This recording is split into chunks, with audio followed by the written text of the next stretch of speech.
जी नमस्कार, welcome to प्रेपमार्ट।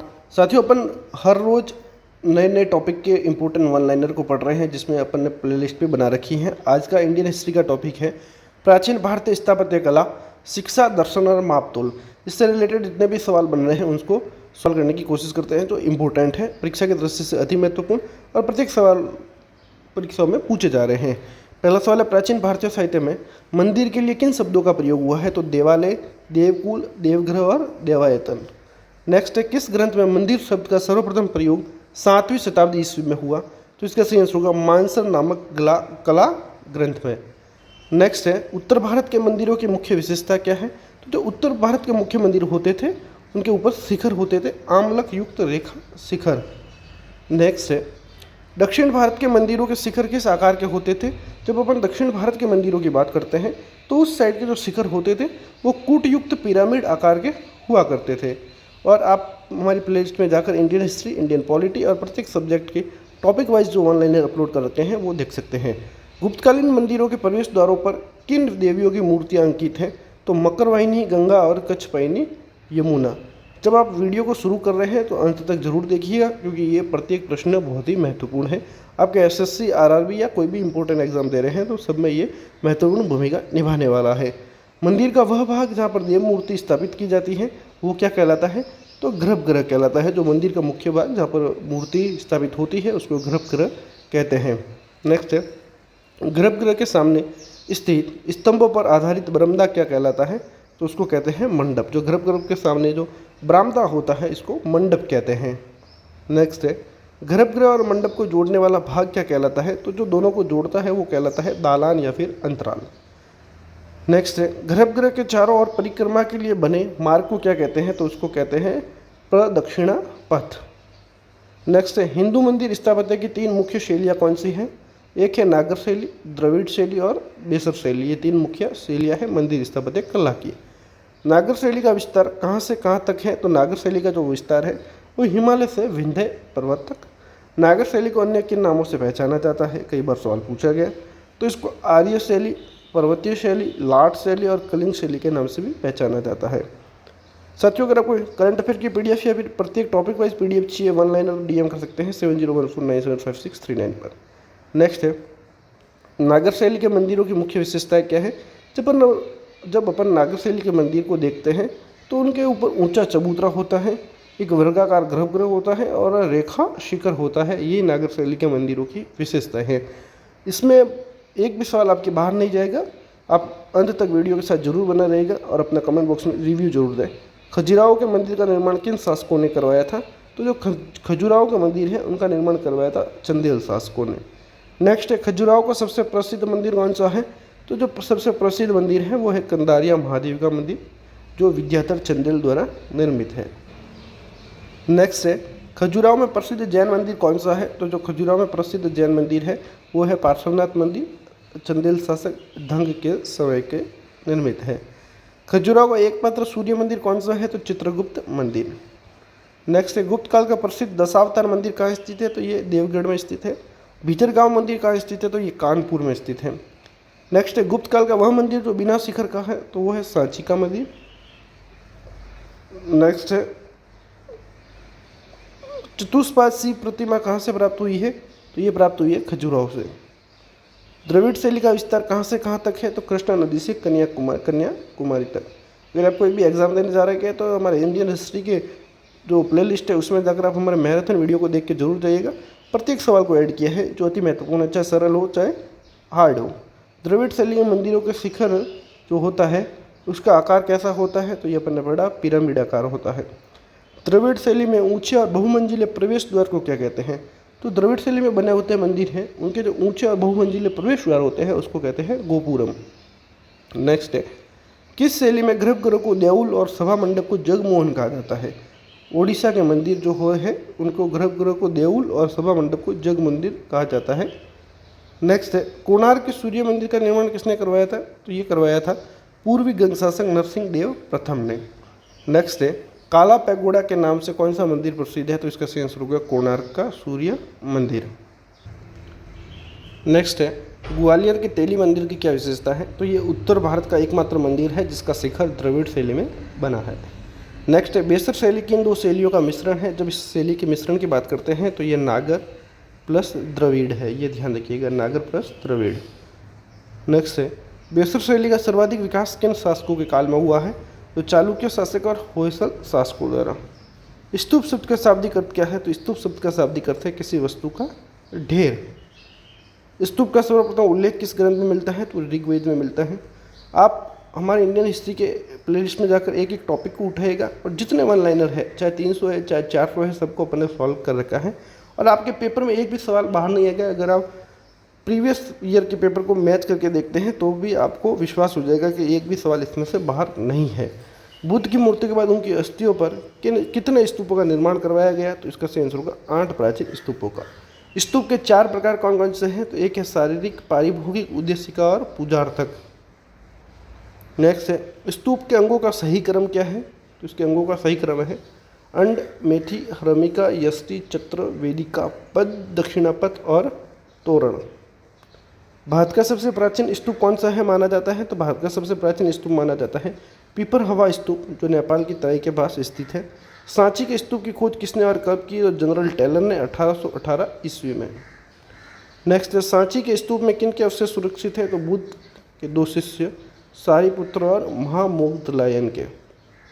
Next है भरतहूत स्तूप की खोज किसने की थी? तो 1873 ईस्वी में कनिंघम ने। अमरावती स्तूप की खोज किसने की थी? तो कर्नल मैकेंजी ने। सातवाहन काल में निर्मित किस स्तूप को महाचैत्य कहा गया है? तो अमरावती स्तूप को।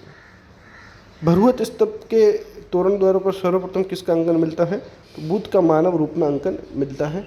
साथियों, अगर आप इस वीडियो को देख रहे हैं तो अंत तक जरूर देखिएगा, क्योंकि मात्र 10 मिनट के अंदर पूरे वीडियो को देखने की कोशिश करेंगे, क्योंकि इंपॉर्टेंट सवालों को मैंने ऐड किया है। किस स्तूप का प्राचीन नाम काकनाय था? तो इसका सही आंसर होगा सांची के स्तूप का। नेक्स्ट है गांधार शैली का सबसे श्रेष्ठ स्तूप किसे माना जाता है? तो तक्षशिला का धर्मराजी का स्तूप। माणिक्यलाल स्तूप का निर्माण किसने करवाया था? तो माणिक्यलाल स्तूप का निर्माण करवाया था कनिष्क के दंडनायक लाला ने तक्षशिला में। शाहजी की डेहरी के नाम से प्रसिद्ध पेशावर के स्तूप का वास्तुकार कौन था? तो इसका था अजलिस। धमेक स्तूप कहाँ स्थित है? इसका निर्माण मूलतः किसने करवाया था? तो सारनाथ में स्थित है, अशोक ने करवाया था और बाद में गुप्त काल में इसका पुनर्निर्माण हुआ था। नेक्स्ट है नागार्जुन कोंडा का प्राचीन नाम क्या था? तो विजयपुरी। दक्षिण इंडिया का सबसे प्राचीनतम स्तूप कौन सा है? तो गुंटापल्ली स्तूप, जो आंध्र प्रदेश में है। नेक्स्ट है आयक स्तंभ किस चित्र के स्तूपों की प्रमुख विशेषता है? तो ये आंध्र प्रदेश के स्तूपों की है, जैसे अमरावती, नागार्जुन कोंडा की। नेक्स्ट बौद्ध धर्म के पूजा गृह को क्या कहा जाता था? तो जो बौद्ध धर्म का पूजा गृह होता था उसको चैत्य कहते थे। नेक्स्ट बौद्ध भिक्षुओं के रहने के आवास स्थान को क्या कहते हैं? तो उसके आवास स्थान को विहार कहते हैं। भारत का सबसे प्राचीन और प्रसिद्ध चैत्य कौन सा है? तो भाजा का चैत्य, जो पुणे महाराष्ट्र में है। भारत का सबसे बड़ा और सुंदर हीनयान चैत्यगृह कौन सा है? तो कार्ले का चैत्य, जो महाराष्ट्र में है। कार्ले चैत्य का निर्माण किस सातवाहन शासक के समय हुआ था? तो पुलमावी के शासनकाल में। नेक्स्ट है विश्व का सबसे विशाल बौद्ध मंदिर कहाँ स्थित है? तो इसका सही आंसर होगा बोरोबुदुर, जावा, इंडोनेशिया में। बामियान जो है वो क्यों प्रसिद्ध है? तो ये बुद्ध की विशाल प्रतिमाओं के लिए, जिन्हें तालिबान ने नष्ट कर दिया था। प्राचीन काल में शिक्षा का आरंभ किस संस्कार से होता था? तो उपनयन संस्कार से। नेक्स्ट है जो गुरु निःशुल्क शिक्षा प्रदान करते थे उन्हें क्या कहते थे? उनको कहते थे आचार्य। नेक्स्ट है जीविकोपार्जन के लिए शुल्क लेकर पढ़ाने वाले अध्यापक क्या कहलाते थे? तो उस समय कहलाते थे उपाध्याय। आजीवन ब्रह्मचर्य का पालन कर गुरु के पास रहने वाले छात्र क्या कहलाते थे? तो ये कहलाते थे ना नैष्ठिक। नेक्स्ट है तक्षशिला विश्वविद्यालय की स्थापना किसने की थी? तो राजा भरत ने अपने पुत्र तक्ष के नाम पर। नेक्स्ट तक्षशिला विश्वविद्यालय किन 2 नदियों के बीच स्थित है? बहुत ही अच्छा सवाल, सिंधु और झेलम नदी के बीच में स्थित है। नेक्स्ट देखें तक्षशिला विश्वविद्यालय किस विषय की शिक्षा के लिए विश्व प्रसिद्ध था? ये था आयुर्वेदिक के लिए और धनुर्विद्या के लिए। चंद्रगुप्त मौर्य, चाणक्य और चरक का संबंध किस शिक्षण केंद्र से था? तो तक्षशिला विश्वविद्यालय से। शिक्षा पूर्ण होने पर कौन सा संस्कार संपन्न होता है? तो उसका सही आंसर होगा समापवर्तन संस्कार। नालंदा विश्वविद्यालय का संस्थापक किसे माना जाता है? तो कुमारगुप्त प्रथम को। नेक्स्ट है नालंदा के पुस्तकालय क्षेत्र को क्या कहा जाता था और इसमें कौन से 3 भवन थे? तो इसको कहते थे धर्मगंज और इसके 3 भवन थे रत्न सागर, रत्नोदधि और रत्न रंजक। नेक्स्ट है, ह्वेनसांग के अध्ययन के समय नालंदा के कुलपति कौन थे? तो उस समय थे आचार्य शिलभद्र। किस पाल शासक ने नालंदा के निर्वाह के लिए 100 या फिर 200 गांवों का दान दिया था? तो इसका सही आंसर होगा धर्मपाल ने। जावा के किस शासक ने नालंदा में एक मठ बनवाया था? तो ये बनवाया था बालपुत्र देव ने। नेक्स्ट है, नालंदा विश्वविद्यालय को 1203 ईस्वी में किसने नष्ट किया था? तो बख्तियार खिलजी ने। विक्रमशिला विश्वविद्यालय की स्थापना किस पाल शासक ने की थी? तो ये की थी धर्मपाल ने। विक्रमशिला विश्वविद्यालय कहाँ स्थित है? तो बिहार के भागलपुर जिले के अंतिचक गांव में। विक्रमशिला के किस विद्वान ने तिब्बत में बौद्ध धर्म का प्रचार किया? तो सही आंसर होगा दीपंकर श्रीज्ञान अतिशा ने। वल्लभी विश्वविद्यालय कहाँ स्थित है? तो गुजरात के काठियावाड़ी क्षेत्र में। नेक्स्ट है, वल्लभी किस बौद्ध शाखा की शिक्षा का प्रमुख केंद्र था? तो ये हीनयान बौद्ध धर्म का। पल्लव काल में विद्यालय को क्या कहते थे? उस समय कहा जाता था घटिका। मिथिला किस विषय की शिक्षा के लिए प्रसिद्ध था? तो यह था न्यायशास्त्र और तर्कशास्त्र के लिए। दक्षिण भारत में विद्या का केंद्र कांची जो था वो किन शाहजहां की राजधानी थी? तो पल्लव शासकों की। दर्शन का सबसे प्राचीनतम मत या संप्रदाय कौन सा है? तो सांख्य दर्शन। इसके प्रणेता थे कपिल मुनि। न्याय सूत्र की रचना किसने की थी? तो ये की थी गौतम मुनि ने। नेक्स्ट है, परमाणु परिकल्पना का प्रतिपादन सर्वप्रथम किस दर्शन में किया गया है? तो ये किया गया है वैशेषिक दर्शन में महर्षि कणाद द्वारा। अद्वैतवाद मत के प्रतिपादक कौन थे? तो अद्वैतवाद के थे शंकराचार्य। योग दर्शन के रचयिता पूछे तो ये थे पतंजलि। ये हर बार सवाल पूछा जाता है, कहीं ना कहीं इंपॉर्टेंट है। शुद्धाद्वैतवाद और मत और उसके भाष्यकार कौन थे? तो शुद्धाद्वैतवाद के थे वल्लभाचार्य। भारत में कुंभ मेलों का आयोजन किन 4 स्थानों पर होता है? नासिक, उज्जैन, प्रयाग और हरिद्वार। गोदावरी नदी, शिप्रा नदी, गंगा यमुना संगम और गंगा नदी के किनारे। नेक्स्ट है, कुंभ मेला कितने वर्षों के अंतराल पर आयोजित किया जाता है? तो इसका आंसर होगा प्रत्येक 12वें वर्ष। शंकराचार्य का जन्म कहाँ और कब हुआ? तो 783 ईस्वी में केरल के कलादी ग्राम में। नेक्स्ट है, शंकराचार्य को अन्य किस नाम से जाना जाता है? तो उनको जाना जाता है प्रच्छन्न बुद्ध। नेक्स्ट है, शंकराचार्य ने भारत की चारों दिशाओं में किन 4 मठों की स्थापना की थी? तो उत्तर में ज्योतिर्मठ बद्रीनाथ, दक्षिण में श्रृंगेरी पीठ जो मैसूर में, पूर्व में गोवर्धन पीठ पुरी में और पश्चिम में शारदा पीठ द्वारिका में। खाओ पियो और मौज करो किस दर्शन का मूल सिद्धांत है? ये है चार्वाक दर्शन का। Eat drink and. नेक्स्ट है, शंकराचार्य के गुरु कौन थे? जिसके आंसर होगा गोविंद योगी। श्री संप्रदाय के प्रवर्तक कौन थे और उनका मत क्या था? तो श्री संप्रदाय के प्रवर्तक थे रामानुज और विशिष्टाद्वैतवाद इनका मत था। ब्रह्मा संप्रदाय के प्रवर्तक कौन थे? उनका मत क्या था? तो शेष का मध्वाचार्य और मत था अद्वैतवाद। रुद्र संप्रदाय के प्रवर्तक कौन थे? उनका मत क्या था? तो ये थे विष्णु स्वामी या वल्लभाचार्य और मत था शुद्ध द्वैतवाद। सनक संप्रदाय के प्रवर्तक कौन थे? उनका मत क्या था? तो प्रवर्तक थे निम्बार्क और मत था द्वैतवाद। नेक्स्ट है, मौर्य काल में चांदी के सिक्के को क्या कहा जाता था? पर्ण या फिर धरण। नेक्स्ट, प्राचीन काल में कौड़ी का प्रयोग किन शासकों के काल में होता था? तो सैन शासकों के काल में। दक्षिण भारत में सर्वाधिक प्रचलित सोने का सिक्का कौन सा था? तो ये था वरा। इसे कन्नड़ में पून और संस्कृत में निष्क कहा जाता था। नेक्स्ट है, चोल काल में सोने के सिक्के को क्या कहा जाता था? तो ये कहा जाता था कलंजू। प्राचीन भारत में द्रम किस धातु का सिक्का था? तो ये होता था चांदी का। ये मध्यकाल का सबसे छोटा सिक्का था। रूपक किस प्रकार का सिक्का था? तो ये था चांदी का सिक्का। चोल राज्य में धान मापने की इकाई क्या कहलाती थी? तो ये थी कलम।